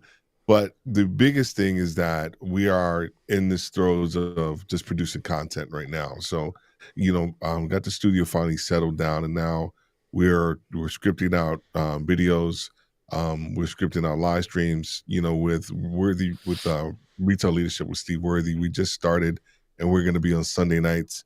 Starting this Sunday night, doing live streams and helping the retail leaders kind of get geared up for their Monday mornings. So I'm excited about that process. And then with Podcasters Live, we're going to be restarting the second season with some live streaming. But more importantly, we're going to be getting after videos for both of those brands. We've been doing a lot of things behind the scenes, but now we are ready to kind of go ahead and start drawing up a lot more videos and content of different types that we want to put out there, that we know that's going to resonate with our audience, because we feel like we have a pulse on their audience for Podcasters Live, as well as Retail Leadership with Steve Worthy. So for that, and then be on the lookout for of course, for the book for Podcasters Live. It's called How to Beat in Podcaster Syndrome. So we're looking at the release of that book at the early first quarter of 2023. So got that coming out as well. Cool. James, how about you, sir? Man, that's dope, Steve. I like that. Make sure I get a signed copy of that book. You got it, man. What am I doing? Listen, I'm products, services, consulting, and events. Those are the four things that I'm locked in on, brother. Brought in, we talked about some of the merchandise, and we talked about some of the swag and some of those things. I brought all of that, the new materials in-house. So now I own everything, start to finish, in terms of production, in terms of marketing, in terms of everything, right? So all the new gear that's coming out, I brought that in-house. I still work remotely with the other squad that I was working with before, but I now have brought all of that in and control everything from that perspective. So I'm loving that piece. Consulting, having these types of conversations, right? Talking to folks about, again, getting out of their own way, talking to folks about, do you really need A, B, and C, or why not get X, Y, and Z, right? What are you really trying to do, and why do you think that you need this? So looking at taking the community up a notch as well. So found the platform that I'm going to utilize for more premium community and actually charge for access, because I really feel and believe that people pay attention to what they pay for. So if you offer folks an insider's access to you, and more access to your time, more access to your information, and more access to the Rolodex of people that you know around you, somebody's going to pay for that. Right. So, and again, I really feel people pay attention to what they pay for. So I'm not gouging folks, but again, you're going to pay that price of that large latte to have access to a Steve Worthy talking to you about the ins and outs, the ABCs and 1, 2, 3s of podcasting and retail leadership. Just for an example, right? Yep. Next month, going back to Las Vegas for CES. Every year I go to the Consumer Electronics Show. I've been doing that for about a decade now. So gearing up for that and going out to see all the latest things from a consumer electronics perspective that in the next year, 2 years are going to be at the Best Buys and then Amazons and things of that nature. So going out and having those conversations. So definitely looking forward to that, man. All right, good stuff. John, how about you, sir? Yeah. So by the way, Best Buy, if you're watching and you need me to increase your sales by about 30%, get in touch with me. I'll tell you what you don't have in your store for the last 3 years. But anyway, Tell them to stop messing with those 3D TVs because that didn't work, right? horrible. But they're missing the whole boat on the streaming aspect. It's like they just got paid off by one company, but it's like, open up that stuff, man. Like, there's so much out there. But yeah, I'm Coffee Talking Tech, John Ryan, and I'm not really caring to talk about what I'm going to do. I'm here to help people make better decisions about what they're doing to succeed in what their prospect is. Be it if you want to just live stream on Facebook. I've talked about this a million times and no one's utilizing it still. You can get on your Facebook groups and live stream to them and talk about how you can help people in your communities. And that equals dollars and cents right there. There are numerous people saying, who can you get to fix my roof? Okay, get on there, talk to 10,000 people in that community that will let you go live and tell them how you're not going to rip them off and you're backed and you're insured. And I have a great business. Come and talk to me and get, an idea what it cost you. I mean, we can go on and on. I've been talking about this stuff for a year. If you've been wasting your time somewhere else when I was streaming hundreds of hours, I feel sorry for you because I could have answered about 1 million of your questions this past year. But come and watch some of my stuff and get in touch. Bro, I just subscribed. People want cheap and they want good. I'm not cheap, but I'm good. So it's up to you. There go another T-shirt. God dog it. This man. Somebody better recognize. I just chats or something. Yeah, I just unsubscribed and subscribed again. So it should be good. Yeah, get my T-shirt. Taking away screw your face. This is a dope channel. I'm gonna get the T-shirt. I'm gonna get the T-shirt that says "I'm cheap and I'm good." I'm just saying. God. So that's the last we're gonna see. Victor's humor. That's the last we're gonna see of Victor. Victor's humor is one of his assets and keys to his success. Yeah. So what's coming up? It's always going to be basically playing and learning, because that's what I do. I play, I learn, and if you want to come and join me on my journey, everything I do pretty much is me playing with tech, learning tech. If I get a hint from one of the communities or someone drops me a line and they're like, hey, you know what? How about this? If it's something I could play with and I could learn from it and it interests me, I'm going to make that video.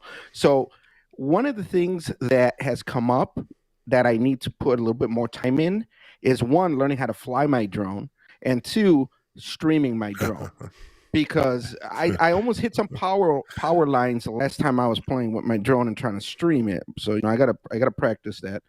And better ways of streaming it, and not only just streaming it with Ecamm. I actually did it once. It was horrible, but I made it work. What drone do you have, Victor? By the way, I have a it's one of the real small ones. It's a DJI. As a matter of fact, okay, this 2 or 3. The mini. As long as you said DJI and not something else. I just want to let you know, deal. I bought the DJI 2 about 3 months ago or so. I bought it, and the next week, I was so amazed at how good the product is. I went out the next week and then bought the 3. So now I have the 3 and the 2, and I'm telling you, don't even think about wasting your money on anything. It's outside. Oh, there we go. There it right is. Here.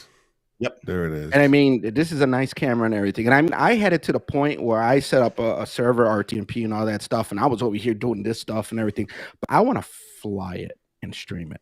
And I want to do it with Ecamm. That's the challenge. So going to play with this more and learn how to fly it. And not fly it in the house and crash it into the walls all the time. But those are good videos too. Don't go blind playing with it. Don't go blind playing with it. Yeah. Get your part 107 too. That can be taken a lot of ways, Steve. I started, like I said, I started in 2009. I did a lot of mobile streaming. It wasn't in the house. I literally would stream from my job at the security guard house and everything. And to me, I like the mobile. So I got better than the Logitech 9000 now. I'm just saying. And what I want to do is I want to do a lot more mobile streaming. So my plan is to try to find some events, whether they're local or not. Just go out there, tech events, whatever. Go out there, take a vacation once in a while, and just practice. That's one of the reasons. That's one of the reasons. One of my newest devices, I went and got a Unified Dream router that I am going to combine. This is my craziness.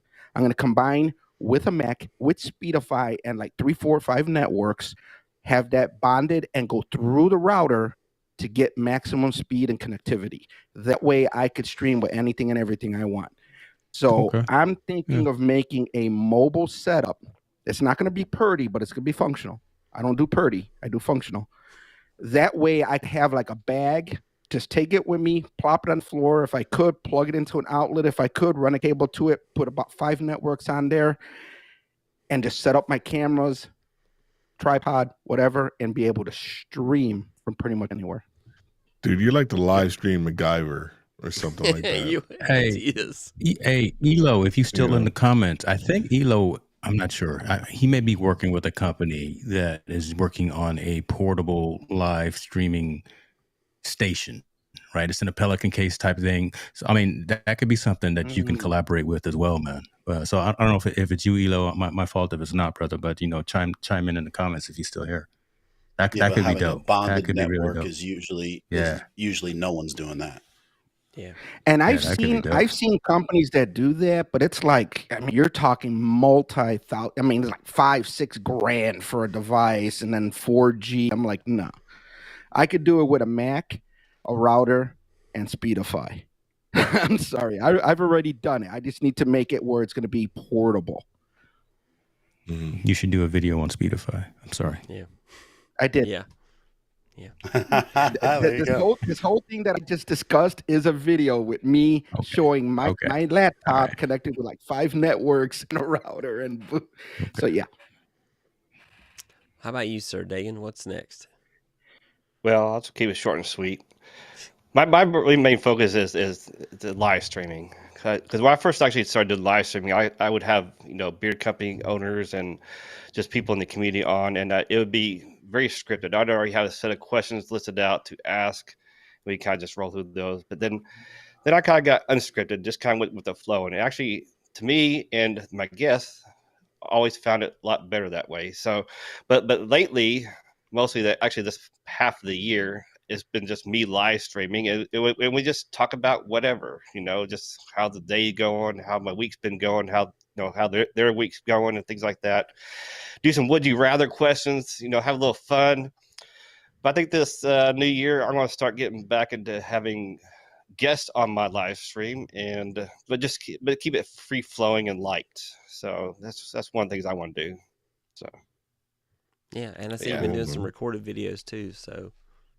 Well, yeah, I mean, I try to put out at least 2 recorded videos, and I do live streaming every Sunday too. So most every Sunday. Sometimes I have to cancel, but yeah, I mean, like I said, of course, it's actually kind of hard during this time of year because I work in retail, so I have been struggling to make some recorded videos to get put out there. But it's like last week, this past Thursday was my 18th day straight working before I had a day off. Then on my day off, I was like sick.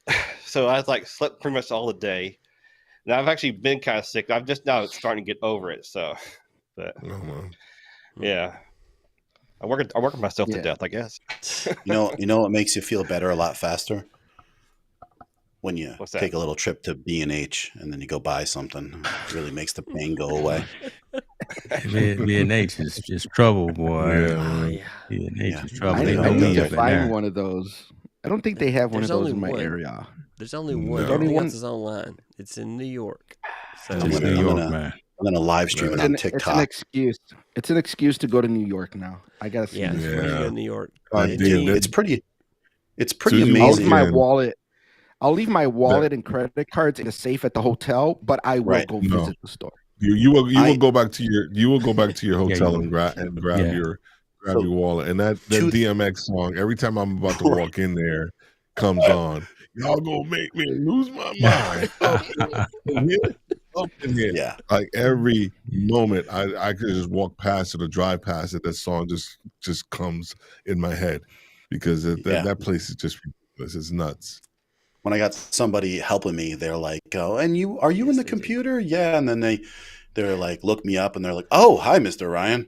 There's like they look at what I bought in the last year, like I could buy a Mercedes, but it's crazy. I am thinking about going there and having a conversation with somebody, and I was gonna walk there, and I pretty much want to say like, I'm a YouTuber, I'm tiny, and I don't expect you to send me stuff for free, but can you put it on my credit card and let me borrow it for a week and I'll bring it back? And if you don't, you charge me. Like there has to be something that I could pull off to be able to get my hands on more stuff. Work that deal, brother. Yeah, I'm going to work it because I think they'll see that I'm not just some dude. I'm spending money in their store, and then plus we're also telling everybody to go there. So. I mean, if you can bring that value to them, right? If you can say that here is the win-win type of catch that I can provide you, I've got a community who resonates with everything that's in this building. I can guarantee you that they'll offer you something, right? It may not be that end all to be all at the beginning, but you prove your value, then I can guarantee you that someone like a B&H who is receptive to community, and if B&H doesn't do it, go down the street to Adorama, right? Go down to Adorama, right? So so they're not the only one out there. Yeah, yep. Sweet like, listen, all that. Here you go. Buy this or smash your head. Here you go, John. Here's that fin mic. There you go. Here's the fin. Hey, I almost got that anointment though. Last time I was there, I almost got that anointment. Start with this one. Start with this fin, and we'll scale you up later on. But everything. The lighting. I mean, I spend money there left and right. It's crazy. I got stuff in my closet that doesn't even make it out my closet. You got to be ashamed of yourself. How many cameras? You guys want to buy an A6400? You want to buy a Sony? No, see, I done sold enough in the last couple. I done sold monitors, cameras. I am good to go. I'm saving up for right now. I'm saving up for the R6 Mark II. It's you staying Canon? The new bestest Canon, the new bestest camera for that price point by far. Okay. Cough. I also have Canon. Cough. Canon. Well, you know what? They were lacking. They were really behind, and the thing to get was the Sony A4 at that point. But now the Canon is every review, and only thing I'm waiting for is a couple more lengthy tests for overheating. But that camera blows everything out of the water in that price point right now. So take a look at that Canon R6 II Mark II. That's a good point, because the A7 R5 addresses the R4 overheating issues, because I had the R4 and I know Steve you've got it as well, but the R4, right? Yeah, the R4 was overheating every now and then. Yeah, not like those. I haven't had any issues. I've had any issues once I got the firmware associated with that. So that's all good. Yeah, you all good. Yeah, and I don't use it for live streaming. I actually just shoot videos with the A7 IV, and we shoot in S-Log and stuff. So. All right, that's all we do. Go watch your tone now. Okay, I love it, brother. I love it. Oh yeah, man. All right, well, we're gonna wrap it up. Rein us back in, Roy. I don't want to wrap it up. No, Roy, you're not going anywhere, Roy. Bedtime.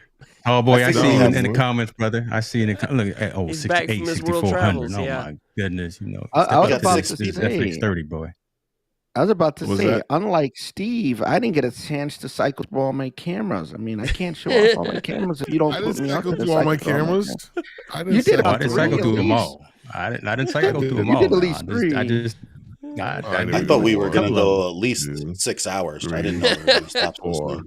There we go. We can do a marathon. We can do a 5-hour energy stream if we need to. You did. Right. I mean, it's not like we haven't done it before. Boom. That's true. Yeah. I mean, the night I got night I hit 1,000, I think was almost a 5-hour stream.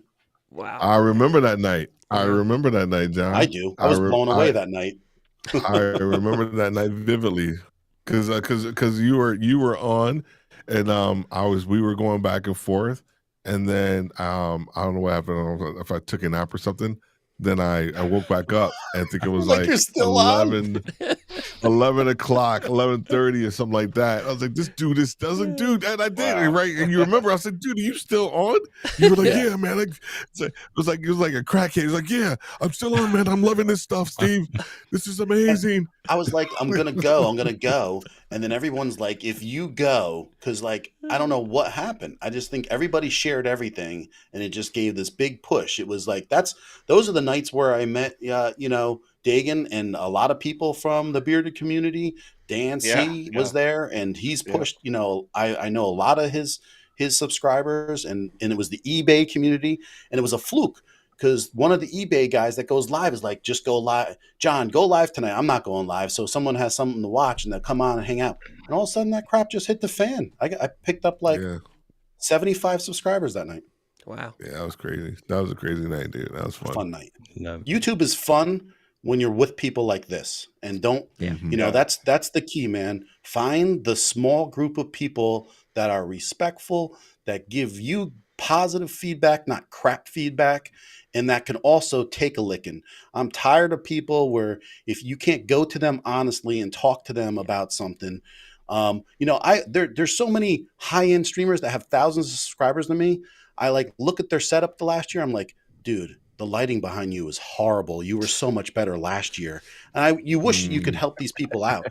And it took them a year to figure it out. But like you try to help people, but you can't beg them to change. So, like Roy, he's like his beard, do I keep it long? Do I keep it short? You keep it whatever the hell you want, Roy. That's right. just don't shave it off. Steve's still playing with his cameras. I just saw that back end. I'm not pushing any buttons on my end. I see Roy trying to. I'm working on becoming a department store Santa Claus. So that's my retirement plan, I guess. So probably take me. The truth of them, Steve is going to be on.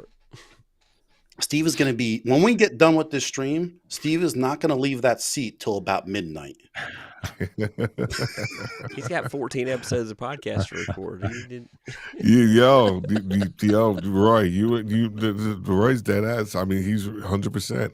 Like seriously, we've been pumping them out, man. We've been pumping them out. I am trying to get through March, like pumping out those audio podcasts, and then we got some videos that we're gonna be recording here tomorrow, man. But I'm sleepy too, dude. But this is great. I'm willing to stay up. All it takes is a little something. He's out there. He's message. It's adrenaline, man. It's adrenaline. Oh, hold on, wait a minute. We just got all you RCP2 owners. Late breaking news: a new version of the beta firmware is now available to download. I got beta software to download. I'm through with y'all.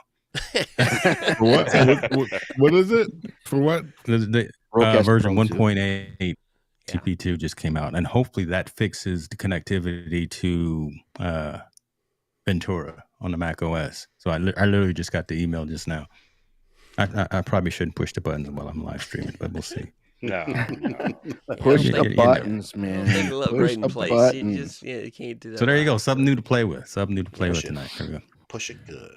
All right. Well, so I'm going to hype some stuff. So next month, I'll have an international live stream at the International Content Creators Group. Friends of mine from the Philippines, from England, from Sweden, several other places all in Europe. And so that'll be on a Saturday, so I can be on the same time zone that they're on, 9 a.m. on January 14th. And then in February, my Content Creators Meetup is going to be all gaming live streamers. So that's going to be a fun episode, and I'll have to go learn how to game so that I can have some street cred with those guys. Next week is the Tech Troublemaker Christmas special, so you got to be there. So it's 7 days till the Tech Troublemaker Christmas special, so you guys need to be there and watch that. That's going to be a lot of fun. And, of course, I'm supposed to hit this button to say subscribe. There's your call to action. Subscribe, folks. And thank you so much to everybody that came on tonight. Here we are in the Avengers pose. So thank you guys so much for being on stream tonight. You guys hold on. No, You didn't let me cycle through my cameras, man. We don't have that kind of time. I wasn't We don't joking. have that kind of time. I mean, Come on Right. now. Come on, man. I mean, you know, if I can't play with my Wakanda buttons, forever. I'm not Wakanda gonna forever. be Let's go. happy, bro. I'm just saying, I'm not gonna be happy if I can't play with You my don't have buttons. time. I'm scared to see where you may Here, have I'll make it easy for you. There you Oh go. Lord, Oh, wow. You don't jeez. even have enough room for all my cameras. Where's the Thanks, toilet bro. cam? Yeah, Where's the Yeah, toilet that's what I'm cam? saying. I'm have scared the, to see I have where my you guys Komodo. are. I can't put one in the toilet yet. I 'cause, you either know, put the roommate's here. Komodo or the Red on the toilet cam because I like to have like about a $10,000 camera on the He toilet, said the red. Yeah. or the Let's Komodo. get We have one back of the. here. He done took us all off screen. No. I know, right? You He didn't just- I know. Right now. I know. He's like, I'm done with y'all. Back to I love. don't know where y'all gotta go, but y'all gotta get the hell out of You ain't here. got to go, but you got We're getting more. This is all of a what happens sudden when you hit we're the getting more wrong button. people. There This you is go. like the nightclub. This is like the nightclub. The nightclub blinking the lights. We've doubled in people viewing when we got rid of our faces. That's weird. Just remember, Back to Victor live didn't mode. break No, what the heck, stream man? with There all we his go. Hey, cameras. we quickly, It went can I just crazy. say something quick? No, I've you seen- can never see anything quick. I've seen James Hicks in floating around doing streaming for probably 2 years. This is the first time I was ever on a stream with him. So I want to say, hey man, it was finally nice to be in the same room as you, practically. And Appreciate you, and brother. everybody else, which is Victor is my first time meeting Victor. BGG Grooming I know well because I see him on Instagram and everything else, but it was great to see Dagan in here also. And Steve, I know you too well, so I'm sick of seeing you. Yeah, same here. And I want to thank Roy. Roy Yeah, asked me me too. to be on, and I really appreciate you taking the time to hang out and make things fun and just chat about a lot of the things. And we're just scratching the surface, but it just lets people know that we're real humans and that everybody goes through pain points and that we work through them and then start the next thing. Oh, I feel like actually met James Hicks in person. And I didn't even know who he was. I fly under the radar, I mean, Well, it brother. was James Hicks. with the ECAM I Well, I fly know under now. the radar. He's still James Hicks, no matter if you meet him in person or not. Victor, all I I know know is who I he got is some now. compromising photos of you, brother. So we don't want to go through the archives. Hey, I was the if we sober need to I go think I down saw and have one that when you was in conversation. the elevator. You were in an That's the elevator one. or something. That's that That's the one. one. Elevated, but I Okay. was sober. I'm just saying. Everyone else was Sober, sober. yeah, okay. Okay, we done. Okay, I'm done. Redefine sober. All right. Yes. No, Merry no, Christmas. Roy, we're not leaving. We're not, I okay, don't want fine. to tell you. This is our 24-hour Well, live stream. This is hour 14. No, man, I got to go see Well, my I wife. want to Appreciate you say guys. Merry Christmas to everybody, and for those that celebrate Christmas, thank you for celebrating my birthday too. So Nice. Oh, that's cool. Right on. Right That's on. cool. We had Jesus on the live stream.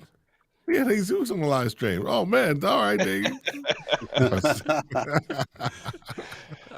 So what's the best deal that anyone's gotten in the last couple weeks? What's the best deal? With Black Friday, you can include it or used or anything. What's the best deal someone's got? Anybody? The best deal Anybody of get something anything that good? we got to like give out, or something that we bought that we thought was That like, you bought hell or yeah. you thought was like a hell of a good deal? Because I didn't think Black Friday was like crazily It had great and by any nothing. means. Yeah, it had So- nothing to do with Black Friday. But I am happy with my Unified Dream router because it took me forever to get that. That thing was out of stock every effing time. So I'm not so happy with the Bird Dog Play 4K, which I have connected right now behind me. It kind of sucks with Ecamm. So I need to fix my network, do some stuff. But the Unified Dream router, Got a great so deal. I think is amazing, and it's a $200 freaking router that is like it's not even like consumer, it's more prosumer, and it's got Right. Wi-Fi 6. Well, I live close to New Jersey. I can buy anything I want. It's crazy. So I just picked up another 32 button Stream Deck for $125. wow, And those things. then I went to Etsy and I got the dual holder, and I'm about to install like that dual setup. So you have 64 buttons sitting right there. Hmm. And but yeah, like it's crazy when you live in these communities and in around New York City. There's so many things available to you to get. And that's another point I want to take to people. Get onto Facebook Marketplace, and I see everything and anything for sale. And plus, there's a lot of streaming stuff to be bought there right now, because people have failed at streaming and just want to sell their David, stuff. take it back. Buy it up.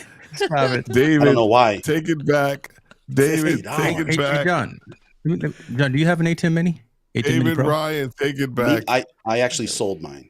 Okay, because I David, have a 3D printed enclosure for the large Stream Deck and an A10 Mini, but I don't use the A10 anymore, so it's just sitting in the closet. I might pick there's a, believe it or not, a pro version for sale by me for $200. I was thinking about buying it just because it's like, if you get it, let me know, and I'll just send you this 3D printed enclosure. It's pretty nice. I just don't use it anymore. I've seen them. For the Stream Deck XL and an A10 Mini Pro, and it's 3D printed. Okay, it's together.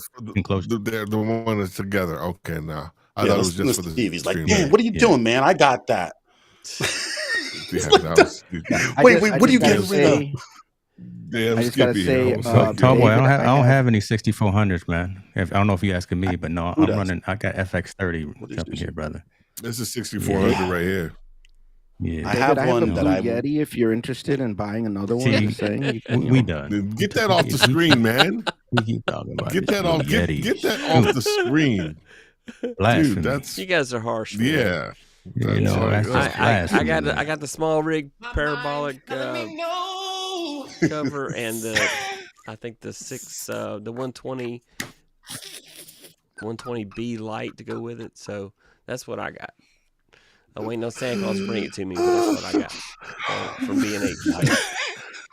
And if anyone's looking for something super affordable, I did a video on this. You can't spend enough money on a Rodecaster if you don't want to blow that out.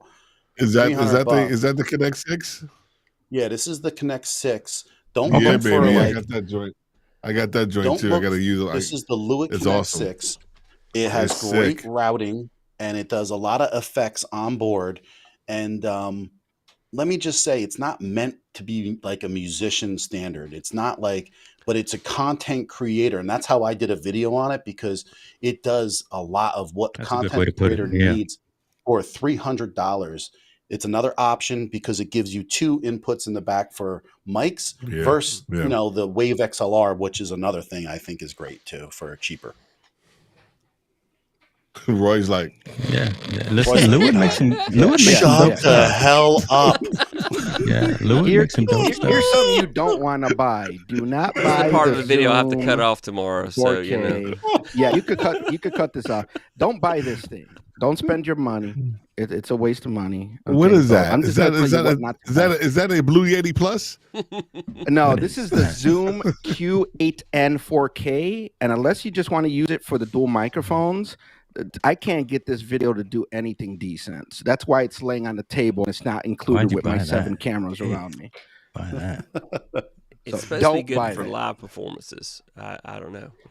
I buy the padded, you know, those biker shorts with the pads in them? That is my secret to live streaming 5 hours straight without your ass killing you. I got no comment. I got no comment. All right, now I'm done. I got 8 minutes got no before I gotta go to bed. I gotta get my glass of milk and go sleep.